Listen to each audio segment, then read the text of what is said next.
അച്ഛാ, അച്ഛൻ ആർക്ക് വേണ്ടിയാ കളിക്കുന്നേ? അശോകന് വേണ്ടി. അവൻ ചെസ് ബോർഡിന്റെ മുമ്പിൽ ഇങ്ങനെ ഉറക്കം തൂങ്ങത്തില്ല. ഞാൻ ഉറങ്ങായിരുന്നില്ലടാ, ആലോചിക്കായിരുന്നു.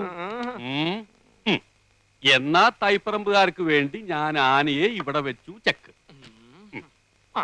എന്ന അരശുമൂട്ടുകാർക്ക് വേണ്ടി ഞാൻ കുതിരയെ ഇങ്ങോട്ട് ചാടിച്ചു. അച്ഛൻ ചരിഞ്ഞു. ആന ചരിഞ്ഞു. എന്തായി എന്തായി എന്തായി? അശോകനെ ഇടവും വലവും അനങ്ങാൻ വയ്യാത്ത രീതി തളച്ചിട്ടിരിക്കുക എന്റെ മോൻ. അങ്ങനെ തന്നെ വേണം. സ്വന്തം അനിയത്തിയുടെ മുമ്പിൽ അമ്മ തോൽക്കാണ്ടിരിക്കാൻ വേണ്ടിയാണ് ഞാൻ ഈ ത്യാഗമൊക്കെ ചെയ്യുന്നത്. SSLC പരീക്ഷയ്ക്ക് പോലും ഞാൻ ഇത്ര ഉറക്കമുളച്ച് പഠിച്ചിട്ടില്ല. അത് പിന്നെ അമ്മയ്ക്ക് അറിയില്ലേ മോനെ? മോൻ ഇതങ്ങോട്ട് വലിച്ചു കുടിച്ചേ ക്ഷീണം മാറട്ടാ. എനിക്കില്ലേ വസു? അശോകൻ കുടിക്കണ്ട. അശോകന് ക്ഷീണമാകാം. അവശതയോടെ കളിച്ചാ മതി.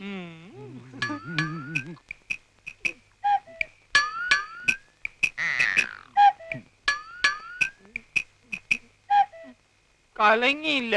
നല്ലോണം കലക്കി ഒരു ഗ്ലാസ് കൂടെ തരട്ടെ മോനെ. ഇപ്പൊ വേണ്ട, രണ്ടിലും നിറഞ്ഞിട്ട് മതി. കളി. ഓഹോ, കളി പഠിച്ചിട്ട് വന്നിരിക്കുകയാണല്ലേ. നിനക്കിനി ജയിക്കണമെങ്കിൽ ഒറ്റ വഴിയേ ഉള്ളൂ. കുടുംബക്ഷേത്രത്തിലേക്ക് ഒരു നേർച്ച നേർന്നേക്ക്. ചെലപ്പോ ഫലിച്ചേക്കും.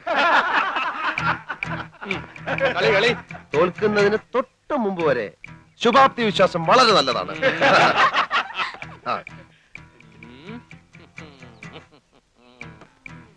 എന്റെ ബുദ്ധിപരമായ നീക്കം കണ്ടിട്ട് എന്ത് തോന്നുന്നു? ഒന്നും തോന്നുന്നില്ല.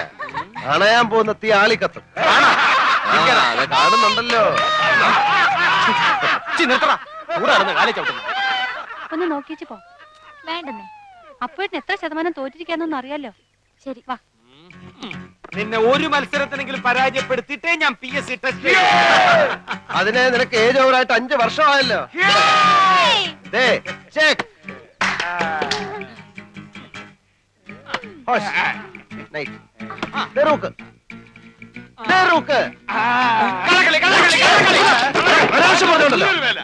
സമ്മതിക്കാൻ ഒരു അന്തസ് വേണം. ഞാൻ നോക്കുന്ന നീ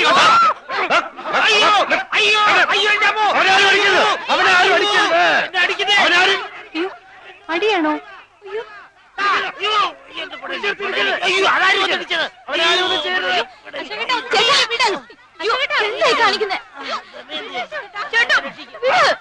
എന്നെ വിടുന്ന വേണ്ടി, എന്നെ വിടുന്ന വേണ്ടി ഞാൻ അവിടെ ചോര നിറകണ്ടിട്ടേ വരുള്ളൂ. അടിക്കണം.